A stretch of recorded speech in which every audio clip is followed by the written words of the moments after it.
Hi, Judy. Welcome. Thanks for joining me today. It's very nice to meet you. Let's start with a quick intro to kick things off. Can you share a little bit about yourself and tell me about your carnivore journey? How did it all start for you? Okay, happy to. Yeah, so I'm 62, and I would say my journey to carnivore started when I was a small child. So just a lot of food intolerances, belly aches, even from the time I was a little kid. Um, Back in the 60s, they didn't really kind of do a lot of testing or evaluation. You have a kid with the belly ache, they're just, bored, or they just need to go play or something. So there wasn't really didn't really look into it very, very carefully. And the belly aches kind of came and went, maybe if I ate something, and I don't really recall exactly. I just know I had a lot of stomach aches, even back then. By the time I got to be, 10, 12 years old, the belly aches were quite frequent. Couldn't even really tell what was bothering them. And I really, just because of circumstances in my home, I didn't really have an opportunity to really get them looked at. I'm sure my mom took me to the doctor here and there, and they said, there's nothing wrong with her. She just complaining or whatever, or just being a kid. And so, through my teenage years, it just all continued to get worse and worse and worse. And I think I quit telling anybody about what was going on, or maybe I thought, I was just kind of stressed about school, or, kind of maybe a perfectionist at school, and maybe that was stressing me out. There were things in my home life that were quite traumatic and stressful. I don't think I need to really get into that right now. But say by the time I was in my early, let's say in college, I went to a good school, UNC Chapel Hill. It's got a world-renowned medical center, and doctors and everything. So I went to some doctors there. They did do some extensive testing and never could really find out what was wrong. I didn't have cancer. I didn't have anything like Crohn's disease or anything like that. So they just figured like there was nothing wrong. And again, we're talking the early 80s. The solution to this kind of thing was just the assumption that it's psychosomatic, like something that you're obsessed with, and you shouldn't think about it so much. And if you can't, stop worrying about whatever you're worried about. You need to go to counseling, which is, it's always a good idea to go to counseling. That's if a person's having, emotional distress, they need, I think a counseling is a valid suggestion. And I did. And although I had good counselors and it was helpful in many ways, it didn't change the stomach problems. And so by then, I was trying all these things, figuring out I was like, I should go vegan. I should go vegetarian. I should try this medicine. I would borrow medicines from people, like, try these acid reducers, or, buy Tums or all these things. And nothing helped at all. And it just continued to get worse. And then I'm a nurse, and after I graduated, I went over to Duke and worked at Duke as a nurse, which is, again, world-renowned medical center. Greatest, really, really great doctors at Duke. I have only positive things to say about the medical center and working there. It was a great experience for me. But I went to a GI doctor there, and again, they do all these tests, and they said, like, there's nothing wrong. So what's the answer? Go to counseling, of course, because there's nothing wrong with you. It must be psychosomatic. There we go again. And again, counseling is wonderful, but it didn't fix anything. So it was not until I met my husband in my early 20s, I guess I was maybe 23, 24, when we met, and he is a physician, but he's not a GI doctor, doesn't really do anything like this. But he was the first one to suggest maybe I was lactose intolerant. Like that could be a place to start. Well, that was just never, now people think about that all the time. Back then, we just didn't think about lactose intolerance. So, I quit drinking milk, and that did help a little bit. Okay. But again, over time, it was just continuing to progress worse and worse. And, just go to a doctor and tell you to go to counseling. Like that's the answer to all stomach issues is counseling. It's just assumed that, you haven't been to the right counselor. You're not doing counseling right. You're not doing what the counselor tells you. So you must. So I went through years and years of just that, trying to get the help I needed for my stomach through counseling. Okay, so just to make a very long story short, I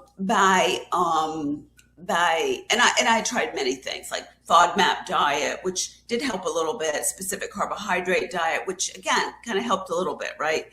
Those are pretty decent diets. But finally by May of 2024, so going on 2 years ago, I was getting like the food intolerance was just getting like everything I ate was bothering my stomach. And I was relying pretty heavily on these protein drinks just for some decent nutrition. And it got to the point where even drinking these protein drinks that I was now relying on like 3 times a day and losing weight. Because it's so little calories, right? Even those were bothering my stomach. So I was getting really distraught by May of 2024. I was really feeling hopeless. And I figured I was going to end up in the hospital because I was just, just going to continue to get sicker and sicker. It's hard to describe all the symptoms. I don't really want to.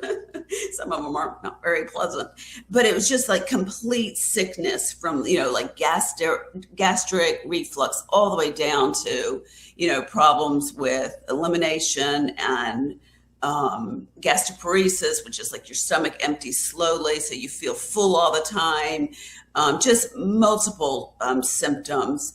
And it just at my very wit's end, I happened to be, because I would go onto YouTube and, look for solutions and I would look at irritable bowel and I would look at, some other things, even that was irritable bowel syndrome is only one part of the whole, everything I was suffering from. I happened to see Rebecca Heichman's video where she describes her journey into carnivore and low carb. And I was just taken aback by the list of symptoms that she was describing, because I had just about, not everyone, but I had just about everyone, and it ended up putting her in the hospital at a very low weight. And I knew I was headed that way. And so, told my husband, who, like I said, he's a doctor. He's just a conventional doctor. Like he's not into like these weird alternative solutions. Like I've always been interested in alternative medicine and alternative therapies and what have you. Like to goof around with yoga and some other, these are all just really amazing treatments and modalities. But, I said, I'm going to do this really weird thing. Just tell me what you think. I'm going to do this carnivore diet where I'm going to eat nothing but animal products. And I thought he would think, off the wall, you're what? You're not going to eat any vegetables? And he just said, okay, if you think that'll help, okay. He was just totally supportive of it. I'm like, besides my husband, I didn't really care about what anybody else thought about it. I was so desperate. I was trying to keep myself out of the hospital and out of, just continuing to lose weight and just, it's not just losing weight. It's not just, I was really feeling hopeless, just really wishing for the end, basically. So that's kind of how my carnivore diet journey started. At the time that I did, I started watching videos, which are really helpful. I'm all for these videos. So helpful to listen to people's stories, listen to different ways people are doing it, listen to recipes. At that point, I was just like, I'm just eating meat. Whenever I want meat, if I want to eat beef jerky, if I want to eat cheese sticks, if I want to, just anything anything animal based, I was going to eat it. I did not put any limitations. And I would say within about 3 weeks, I started to feel pretty okay. Not great, but really, that stopped losing weight, and I was starting to really feel okay. I did have problems like a lot of people do with, adding fat back to my diet. So that was a problem, but not compared.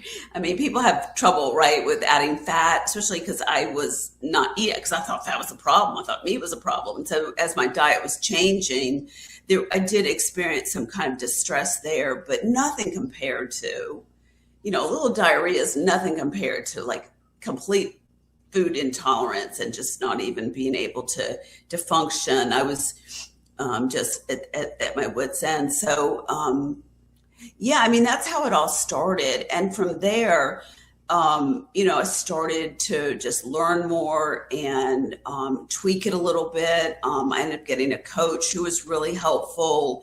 And because even though I was feeling better, I knew that I needed to probably tighten up in different areas.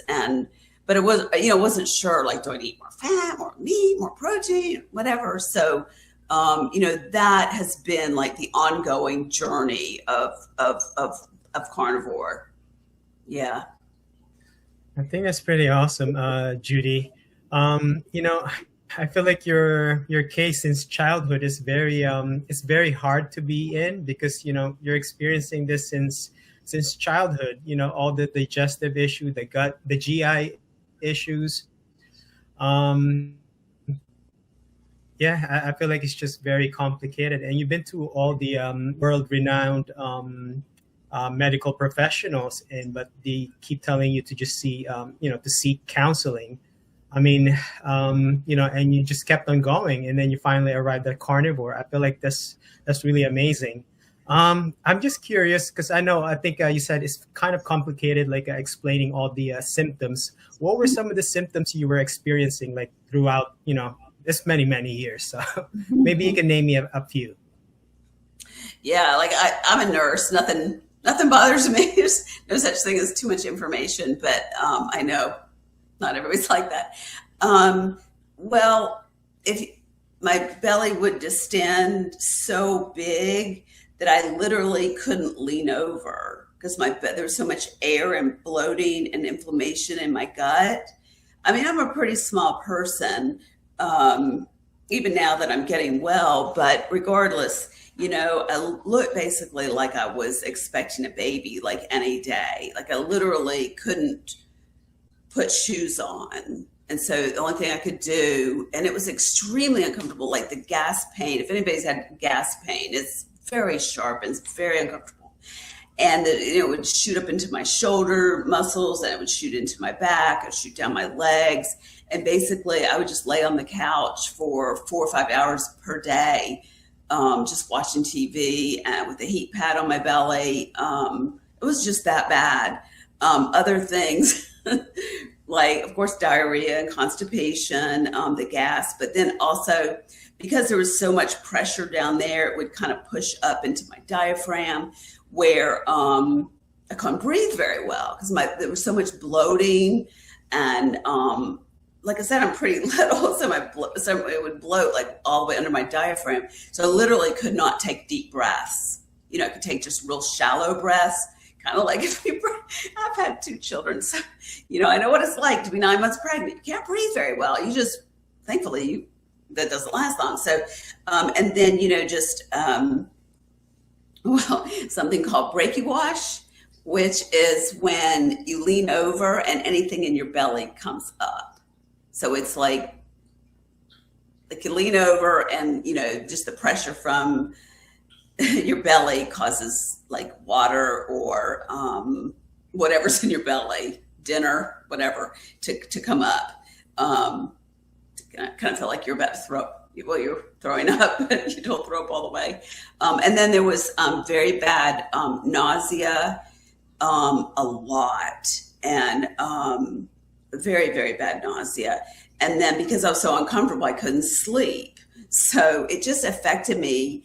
Another thing that I might mention too, which is really common with belly distress, and I didn't know this with gut dysfunction, I should say, is that people can have like autoimmune illnesses. And so I was getting some pretty horrendous arthritis by the time I was in my 40s, like kind of late 40s. I was getting some pretty bad arthritis, and they couldn't diagnose it as rheumatoid arthritis because I didn't have that rheumatoid factor. But the more I've looked into autoimmune, you don't have to show that autoimmune or the rheumatoid factor or inflammatory markers to have something like this. It can be so low that they're undetectable, and yet my hands were so swollen and they cramped.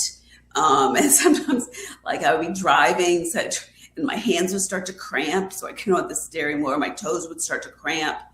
I would get these big cramps in my leg muscles and my hamstrings, or like Charlie horses, just from, I guess, just from inflammation. So that's just been a whole nother thing, which has slowly gotten better. That has slowly gotten better. It's I have a long way to go, but it is getting better. It's going to take a while, I think. Yeah. That answers your question about symptoms. Yes, definitely. Well, because now you mentioned quite a symptoms, and I feel like everything is pretty much connected to our gut, and because I had my health issues also, like psoriasis, eczema, and just fixing the digestive issue, fixing what we eat. I feel like it made a lot of difference. After learning that, after doing the carnivore thing. And I know you mentioned you've also tried different diets, like the FODMAP, the fasting, the vegan, vegetarian. Did you try those diets? Like, did you give them like enough time, maybe like a month for each type of diet, or did you give like several months, to try them? Yeah. I went to a nutritionist when we lived in Ohio. And she suggested I do the FODMAP, which is a certain list of foods that you don't eat. And honestly, I've always stayed FODMAP. Because it did help a little bit. Like, you just don't eat things like the real high sugar fruits like pineapple, and I forget the other ones. And then there's certain nuts you don't eat.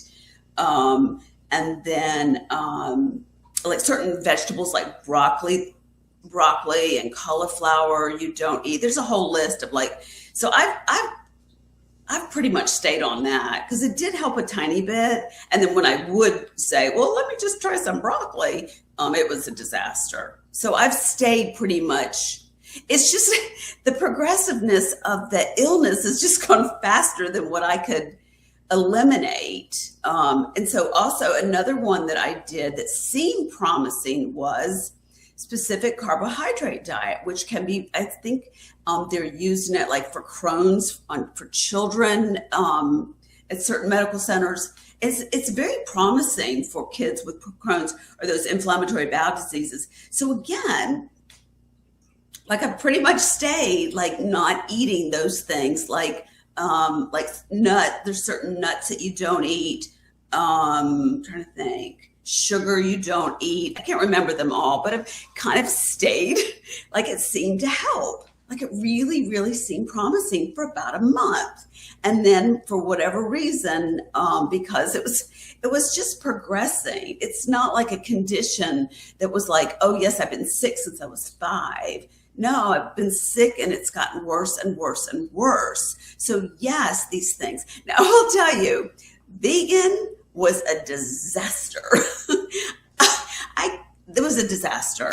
I mean, I did that when I was in college because it was just like went with like kind of just, I don't know, just like something you try when you're in college.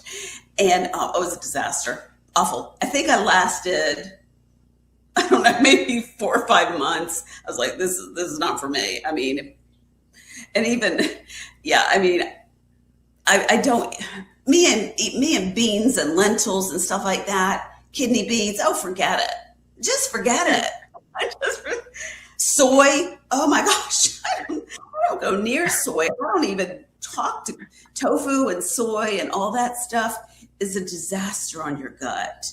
I honestly don't know how people eat that stuff because it is just so, it's not for human. I don't think it's for human consumption personally, but I know some people like it and I don't know. That's the only, vegan is the only one that is like, this is not going to work. Even way back in college, it was a disaster. No way. There's no way I could do that. I think those are the main diets. The only other thing I was doing basically before carnivore was I kept, every time I would eat something, I thought, well, no more of that. Oh, no more of that. Like cabbage, no more cabbage. And then like Brussels sprouts, no more Brussels sprouts. And so it just became like this huge list of things I couldn't eat until I was just doing the protein drinks. And then I couldn't do those because I was just getting sicker. I was just getting really, really ill.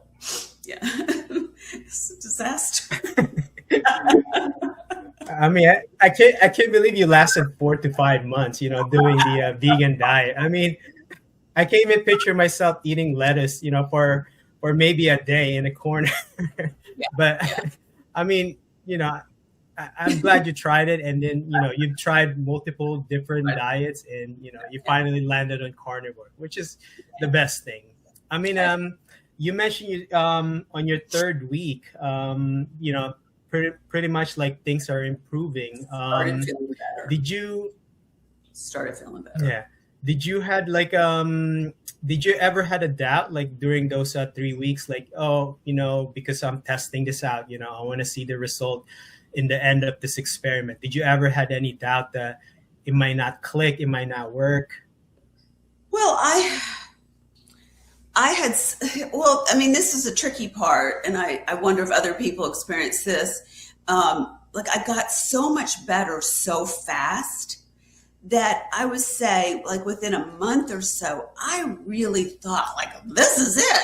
I'm going to be all well in 6 months. Like I really, but then, so I got, let's say 50% better, which was great. I mean, that was fabulous.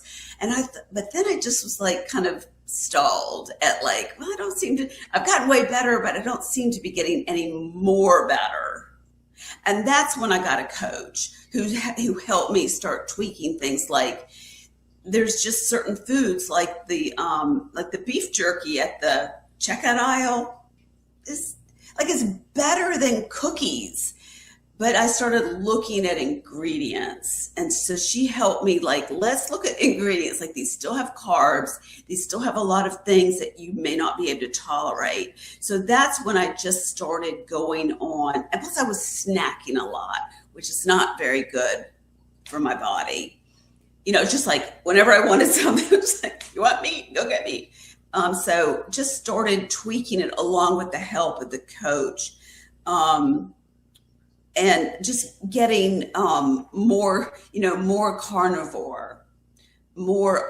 And matter of fact, she had me do Lion Diet for about 3 months. So that was doing Lion Diet. In retrospect, I regret not doing Lion Diet for longer. I wish I had done Lion Diet until I was much, much more well, because that is the diet for healing, for just real. So I that's my only regret in terms of, my journey. Like I think my journey has been one of ups and downs, like better, worse, because I did the Lion Diet for 3 months and started slowly gaining weight. I lost a fair amount of weight even before I started Lion Diet. And so I started gaining the weight I needed to, started feeling better, less time laying on the couch. My belly was looking much better. It was just like way less bloated. The really bad symptoms of nausea and that where it comes up, throwing up, like that was getting better. The hopelessness had, was totally gone. And so after 3 months of lying, I was adding things back. And now as I look back, I was really eager. Like I see these recipes for carnivore ice cream with heavy cream, and cheese and all eggs. I love eggs and cheese. And I just wanted chicken. I was just wanted to add all these things back so fast, which I did. And I think that just stalled my recovery a lot until, I basically added things back, and I was convinced by a medical professional that I was seeing for one of the issues I've had, and she really pushed me to add fiber back. So avocados and lettuce and things like that. Well, needless to say, after she kept saying, no, it's going to take more time. You just have to let your body adjust to the fiber again. You haven't had any, blah, blah, blah. So I would say I did that for like 4 months until last August.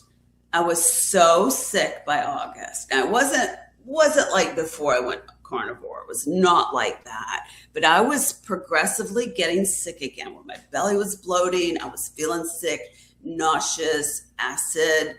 All the symptoms were coming back from the fiber and the salad and the green beans. Even though I wasn't eating like the FODMAP, anyway. So in September, I went back to lying. I did lying on my own decision, went back lying for 3 months. Mm-hmm. Yeah. And so since then I have added I'm not doing lion now. I did try, I think it was back in November or December, I tried dairy again and my hands blew up. And I just dairy's not for me. So I've not been able to add dairy. I'm fine with other meats. I keep it pretty pure though. Only butter, and which I don't seem to have problems with butter, even though that is technically dairy, but just all the meats. I am, again, working with a coach now because we're really, really trying to tweak it, because I got an opportunity to talk to Dr. Annette Bosworth. She goes by Dr. Boz on YouTube. She's a big following. I'm a big fan. I got a chance to talk with her in Tampa last November, right? And it just was like, what a wonderful experience just to chat with her about my ongoing issues, especially the arthritis. Her idea, and I don't think this is for everybody. I don't think everybody who does carnivore has to watch their ketones, but I'm really right now working with a coach to see if we can get my ketones up so that I could start getting healing in my hands. And I think as my gut continues to get better and I really look for the ketones, including MCT oil, and just doing, whatever I can to try to get those ketones up, I'll see more healing in a lot of areas in my life. So that's kind of where I am right now, just working with that coach every other week. And I use the chronometer to count my macros of fat and protein. So we're just kind of playing with those numbers, playing with fat fast, which I do really well with fat fast. I've tried sardine fast. That's hard. That's really hard. You just hate those little, and I'm not somebody who minds sardines. They're fine. But by about the third or fourth day, you're just no more sardines. But they are very, very good for you. So we've tried some different things, and I will continue, to experiment and see, what. But I've never had doubts that carnivore. The only time I really went off was when that medical person said, you really got to add fiber. And, I've done a lot of reading and just trying to understand, like, what's the reasoning for fiber and why don't I need fiber? So there's a lot of really good people who, do research, and they do, like, that's not my thing, and they're looking at why you really, you will poop even if you don't eat fiber. And one thing I have learned that and that's another reason why I'm really looking for these ketones in my blood, is that the byproduct of ketosis is really good for your gut. I mean, it really, and that's why, I do know that they have looked at, like, the gut bacteria of carnivores, and our gut bacteria is just dandy with no fiber. Our gut bacteria is not hurting because we don't eat meat. How is that? That idea, I mean, because we eat only meat, the idea that we need fiber, I don't know, just came from some kind of, I don't know. I've read about it. People just assume that that's what is the answer to, I don't know, healthy elimination. Doesn't seem to be true, but anyway. Yeah, you know what? First of all, I think it's amazing that you were working with a health coach, to do this diet, tweak it, and all that. I think it helps out a lot. I think you have a better approach, compared to someone who's, starting or, like, doing their own research. I think that's an amazing thing. Before going carnivore, did you ever had an assumption what was, because, carnivore now, like, in the nutrition aspect of it, did you ever had an assumption what was the root cause of your gut issues? Maybe stress, life in general, or did it ever occur to you, like, it is the food that's causing all these? That's a really good question. I think it started with stress and trauma when I was little. I do think that's, when I was 4 or 5, because 4 or 5-year-olds should not have regular belly aches. So I do think that there was a lot of stress, and that did come out in my belly. But I think over time, it became not just stress. You know what I'm saying? Like, so what I'm trying to communicate is, like, if I go through a stressful period of just life, my dad's sick right now, it's stressful to go see him. Like, I might have a bellyache. That's just that's not something that I'm not talking about that, just normal life stresses. But where did I start getting so sick? It was my diet. It was just eating tons of carbohydrates. This was the 70s. We ate Snackwell cookies. And if anybody doesn't know what those are, they're very high carb cookies with lots of sugar and 0 fat, because that was it. And then, you weren't supposed to eat a lot of meat. So you just have a tiny little piece of meat and lots of vegetables and carbohydrates. And you can't touch butter, so you got to have the margarine. And the Crisco we used all the time to cook with.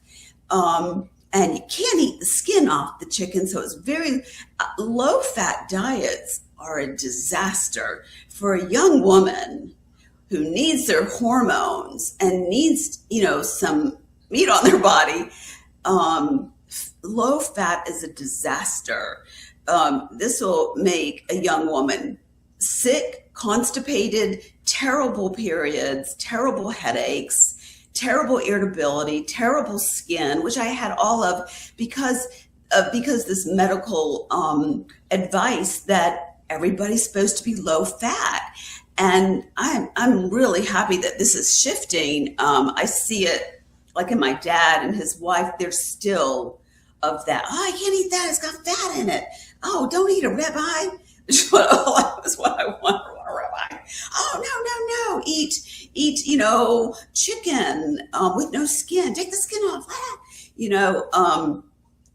But so I do think it was a combination of stress, family dynamics for sure, and and then just a really terrible diet. And so even when I wanted to have a healthy diet, like the vegan diet, like, oh, I want to be healthy, I want a vegan diet, like, which again is very low fat. Generally, they're just eating tons of rice and beans, I guess. I don't know. I don't remember what I ate for those few months.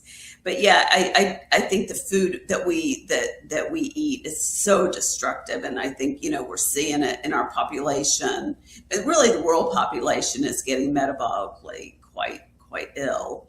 Incidentally, my husband, about a year and a half ago, he's been trying to lose weight for forever. I don't know.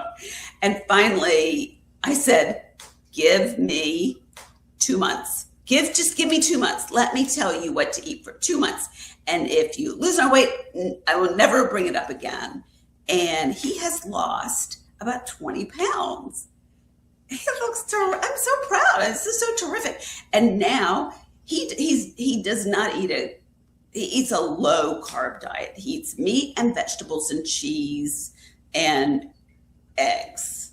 And I'm so proud, like, that he's gotten off that low fat, high carb crackers at night.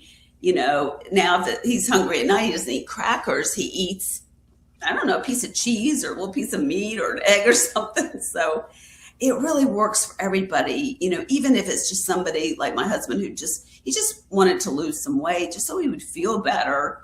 And he looks better and he feels better. Just, 20 pounds, was a big accomplishment just by doing not carnivore, but just like a low carb.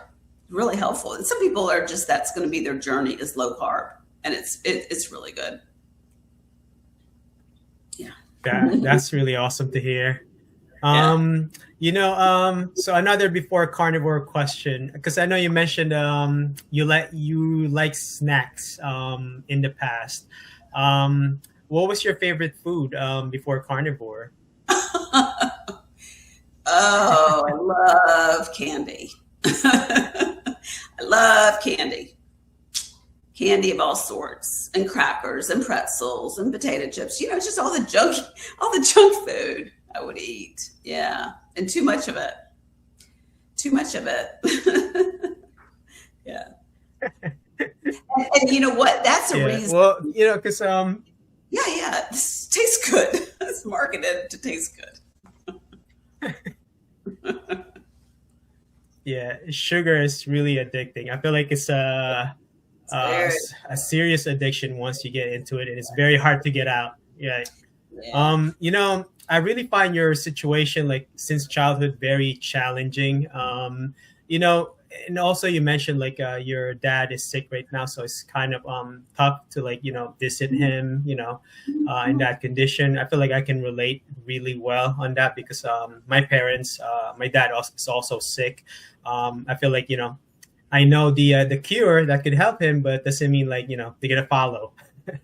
Right. So did motivation for you, like, before carnivore, something you had to, like, force before you learned carnivore? Or, did you just have to, like, this is life, so we have to keep pushing, to the end?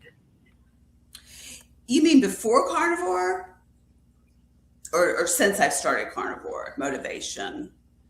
Well, my motivation for doing carnivore was... Yeah, before carnivore motivation. Oh, before carnivore.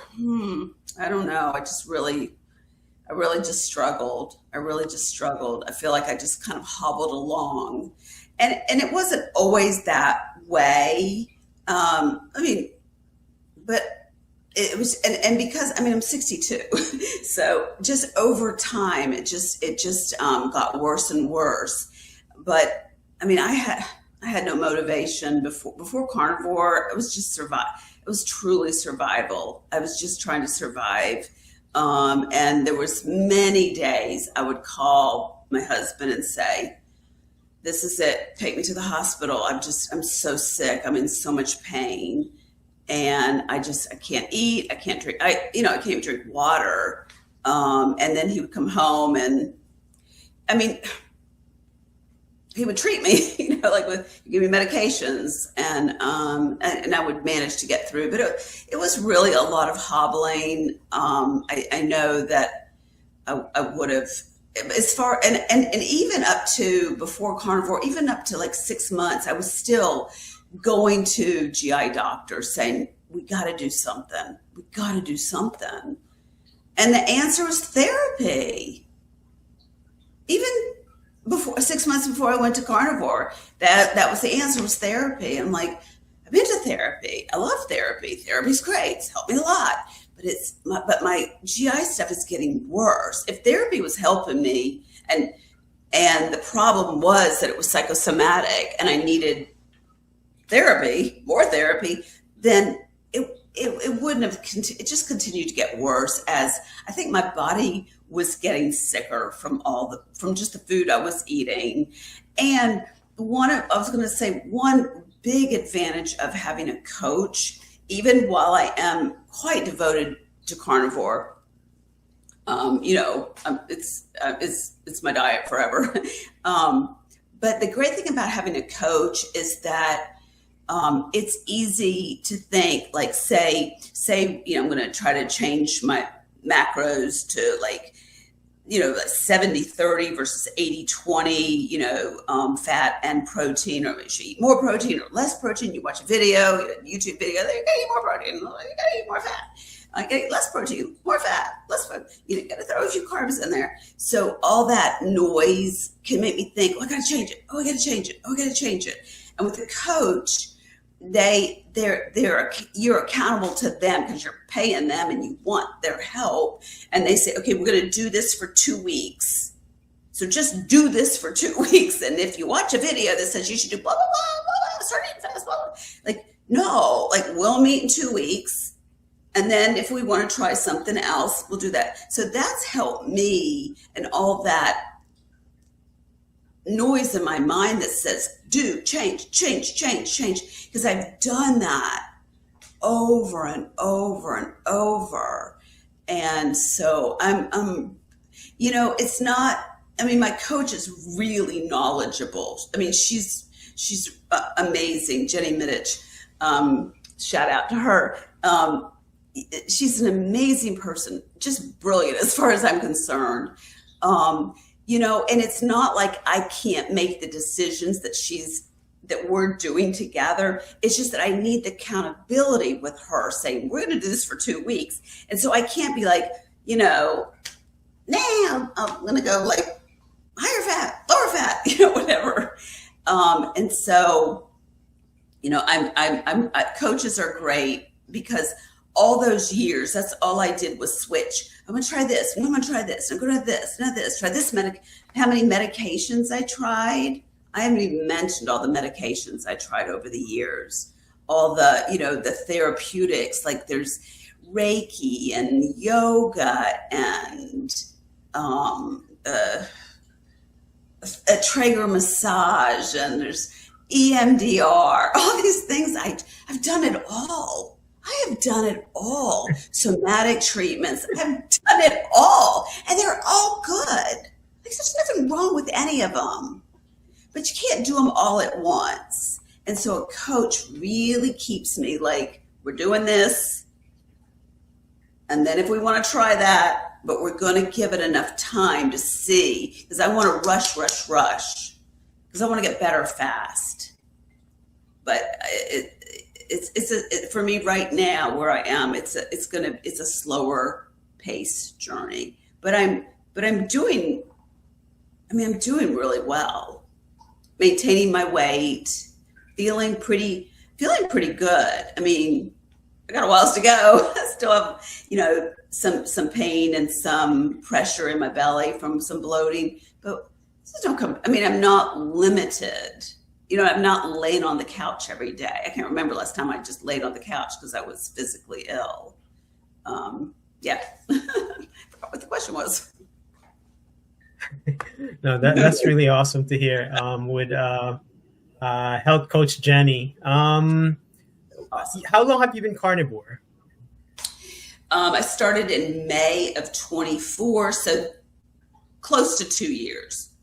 Now I've had some time where it's kind of took a little break and ate some candy. But the consequences of eating candy are really dire. My hands swell up, my muscles cramp, my brain goes offline. Sugar is not my friend. I really, and I think there was a time where I thought I could kind of moderate it a little bit, and I can't. I'm just totally addicted to it. But if I don't eat it, like I haven't had any sugar since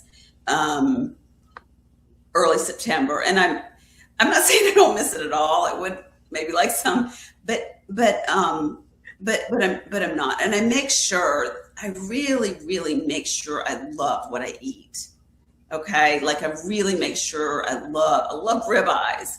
I don't eat them every day, but I do love really good meat, and I love chicken wings. Like I'm making sure I'm eating the things I love, so that no, I can't have candy, but I can have stuff that I really enjoy. I also don't drink coffee. And I also made the decision, just because of the sugar, is to not drink any alcohol. I'm not sworn off. I'm not saying I'll never have a glass of champagne in my whole life, but I'm not drinking any right now. I think, again, my body is, for whatever reason, my body is very sensitive. And so I'm just staying away from these things that, I never drank a lot of alcohol, but even like 1 or 2 glasses a week, I made a decision to just stay away from that. Coffee had to go because it just makes me edgy. And I don't need to be edgy. So I've given up coffee. Wow. Well. And that's been really helpful. If I want some, I can have a little decaf. Yeah. Well, yeah.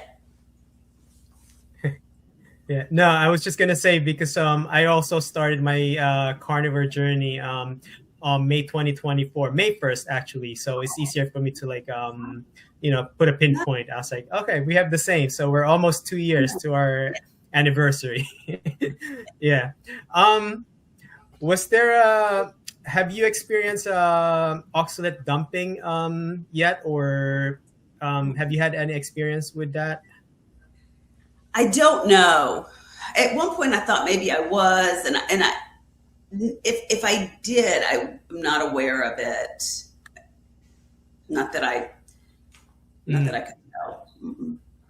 I was never a big tea drinker. Yeah, because what I heard from oxalate dumping also.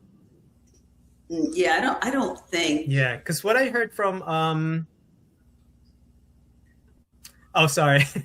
So I heard oxalate dumping can be experienced later down the years, maybe after 2 years or after 3 years. I do feel like what you said, I thought I might be already experiencing it early on, early stages, but I'm looking to see, if I'm going to experience more of it later down the road.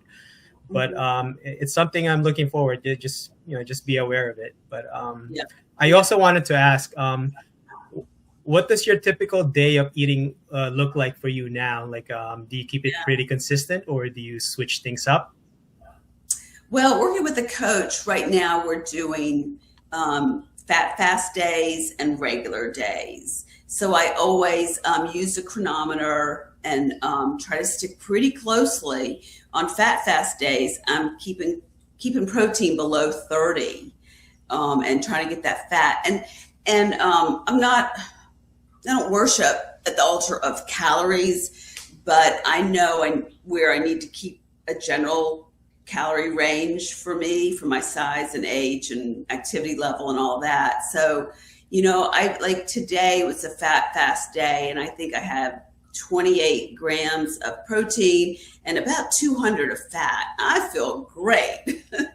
That's the other thing. Since carnivore, I don't have my periods of low blood sugar, where I'm shaking. I never, if I'm hungry, I just feel hungry, but I don't feel shaky at all because of all the fat and the protein. And then on a regular day, I'm eating kind of a normal amount of protein. And again, I'm just trying to balance it to get like around 90 grams of protein. And then the rest, I'm just like, I'll literally on the chronometer, if I got to get up a few more 100 calories, I'll just put 2 more tablespoons of butter, easy. I make the butter bites and I love to eat those frozen butter bites. I eat those. So that's kind of, right now, that's kind of what it looks like. I have fat fast days, and then I have regular days, and then I'll probably throw in some sardine days as well. I don't do fasting days. My weight is right where it needs to be, and if I fast, if I fast even for a couple days, I will lose weight. I'm an avid exerciser. I exercise almost every day at my little gym, and and then I'm I just spend a lot of time around my house. My husband still works, and so take care of my animals, and things are really good right now. So I could tell you a little bit more about what I eat. It's mostly meat. I've added one thing I have added in that's not meat, but I just Jenny and I were just racking our brains trying to figure out how to get more fat in me, and that is so I've added some coconut cream, which is not carnivore, I know. So adding coconut cream to some things I've been doing. So that's one thing. There's coconut cream yogurt, which is really perfect for me. It's very low in protein and very high in fat, and tastes really yummy. I'm trying to think that's kind of what I do right now. That's kind of the only non-carnivore, but trying to find enough fat. I'm not one who can eat like spoonfuls of tallow. I can't eat tallow. I can't. No can do. It's just too gross. Matter of fact, I can't. I don't know how people do, like when they do fat fast. I know a lot of people will use a lot of heavy cream, which is fine. I can't do heavy cream. So on those fat fast days, I do rely on the coconut cream in the same way that you can make ice cream from it. I've been doing that. and just, the egg yolks, I pretty much just eat the egg yolk. Not so much the whites of the eggs. Yeah. So when I eat eggs, it's usually like four egg yolks and a couple tablespoons of butter. It's really good. So quite fatty. That's kind of where I am. You mentioned coconut. Yeah, you mentioned coconut. I did hear a couple of good things about it, and one of them is that it does not contain oxalates, so I think that's a good, addition. Also contain fat, so which is very good. Question again. What is the hardest thing about being carnivore for you? Like an example for me are the social gatherings, right, with family and friends, the travel, the trips with family trips, and the cravings in the beginning that went away. What is the hardest thing for you? Oh, I would definitely have to agree with you. Family stuff. Just going to see my dad with his wife, she's like, well, don't you want this? Don't you want that? And it gets, I can kind of get irritable about it because it's so frustrating. I would say, the best, the social part of carnivore, because I don't really know any carnivores around me at all. Like I said, my husband eats low carb, so that's lovely. But I went on the carnivore cruise back in November that Lisa Wiederman did, and it's like 80 of us on that cruise back in November that came out of Tampa right after Hack Your Health, and it was the fellowship of just being with other carnivores, eating together, and nobody saying, you're eating what? Yeah, the social thing is by far the most challenging. Honestly, besides that, I really love sugar. That's, I love carnivore. I love knowing that I'm doing what's best for my body. I'd like it to last a long time. And yeah, there's a lot of cancer, diabetes, heart disease that runs in my family. It is everywhere. They're metabolic driven illnesses, and that's if carnivore can give me like a better chance of not having those, that would be just amazing. That would be amazing. Yeah. So. Wow. Yeah, that's pretty awesome. If you had to describe the impact of carnivore in your life, what one word would you describe it, and tell me why?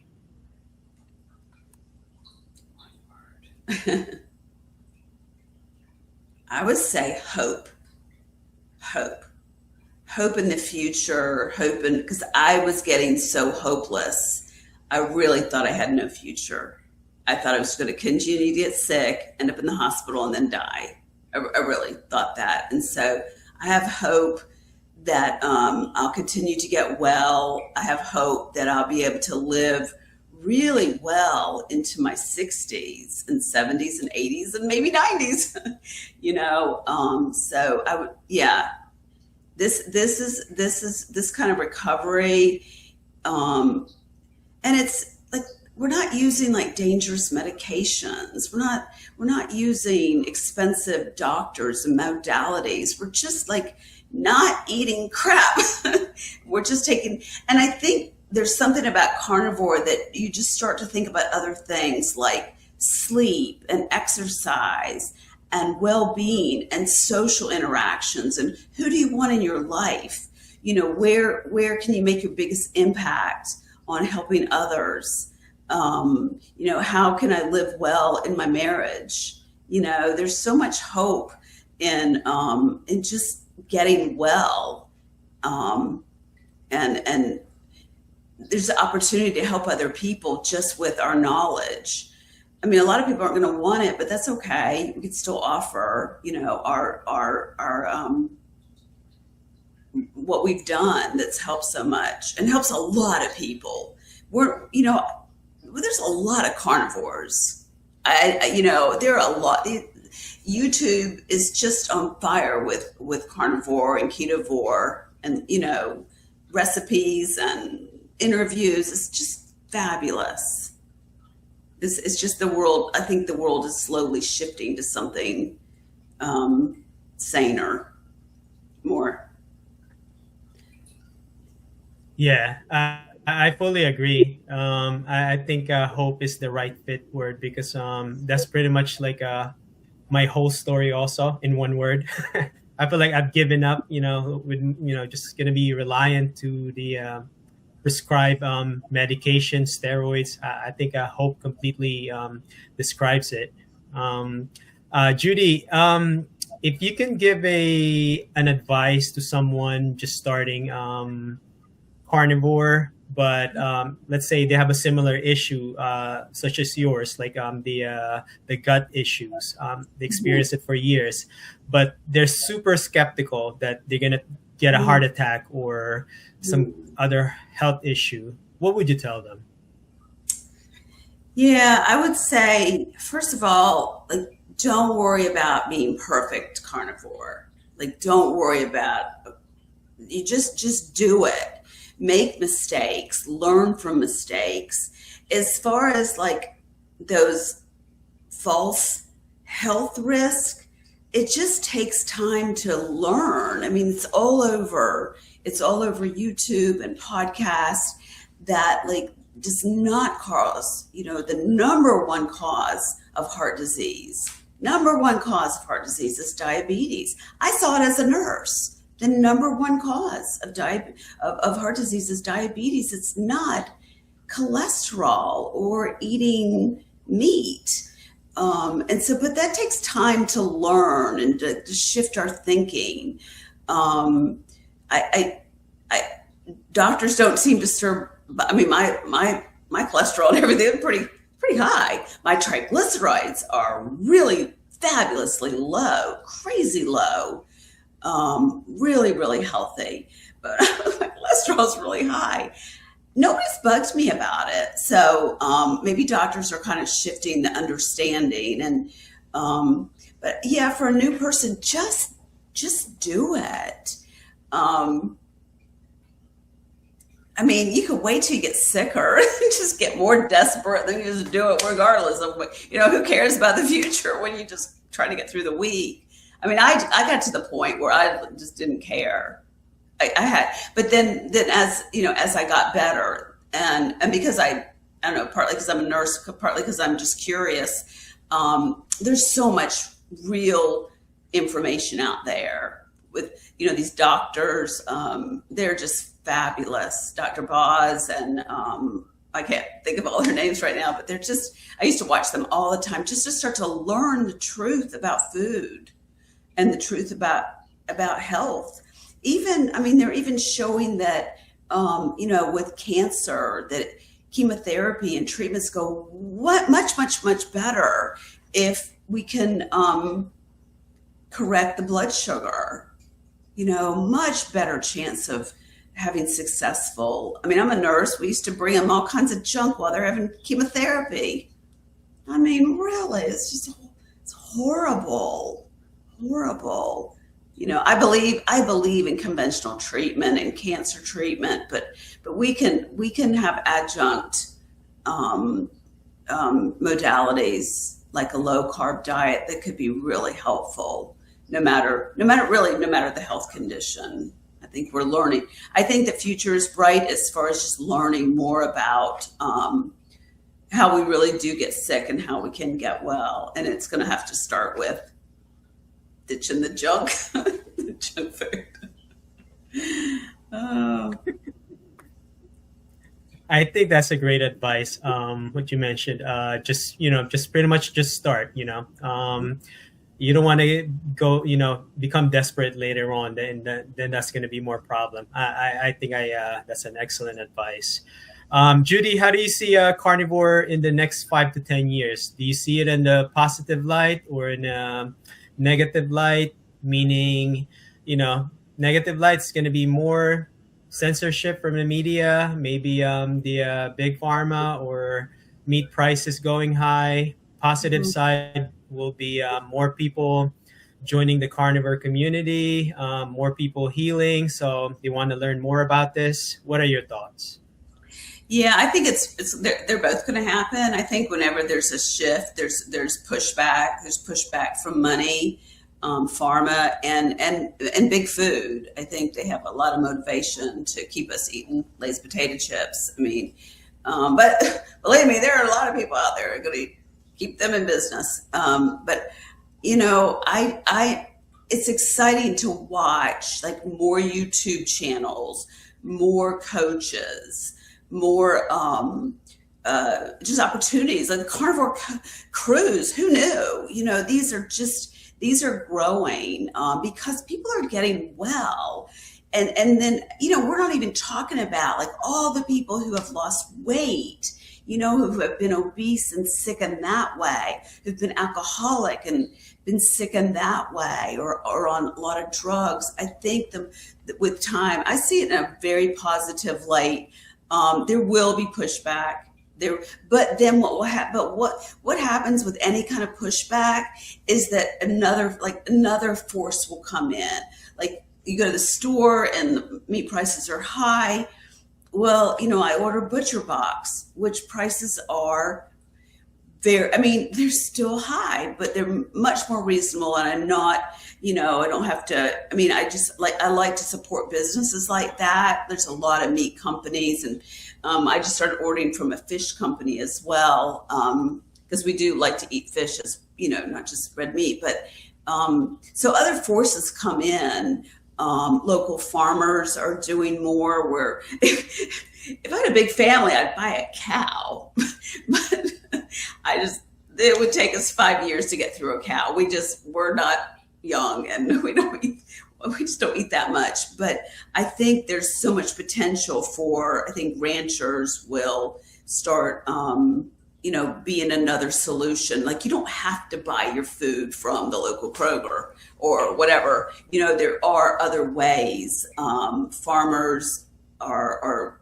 I mean, I think it's a time of independence for the ranchers and for the farmers and for local people. And we should get to our local farmers markets and support our hen keepers. There's so much.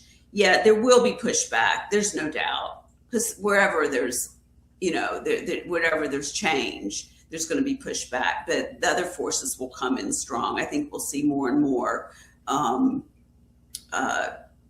ranchers who now see. I mean, there was a time where they just couldn't even make any money. But I think this is their time to really get back to the family farm and the family ranch. There's plenty of land in the United States and around the world for these. So I look forward to I love to listen to podcasts about ranchers and farmers. It's just amazing. Yeah, that's pretty awesome. Yeah, I agree. I feel like both of them are going to happen at the same time. Just don't know which one is going to be more, or is it the positive or more the negative. But Judi, if people want to reach out or follow you, where's the best place to reach you? It really just email. I'm happy to, if you want to post my email in your notes, and I'm happy to respond. I'm pretty good about responding to email. And I mean, I'd love to have conversations with people too. So if people email, I'm happy to give out even a local number, on a one-to-one basis. Yeah, that's probably, email's about the only place to reach me. I'm not really that's excellent. Not really anywhere else. Yeah. Well, I will make sure to post it in the description, so people can pretty much reach you for conversation or interviews. Yeah. Judi, thank you so much again for joining me. I really enjoyed listening to your story and your carnivore journey about you and your family. I appreciate it. Thank you. Thank you. It's been lovely.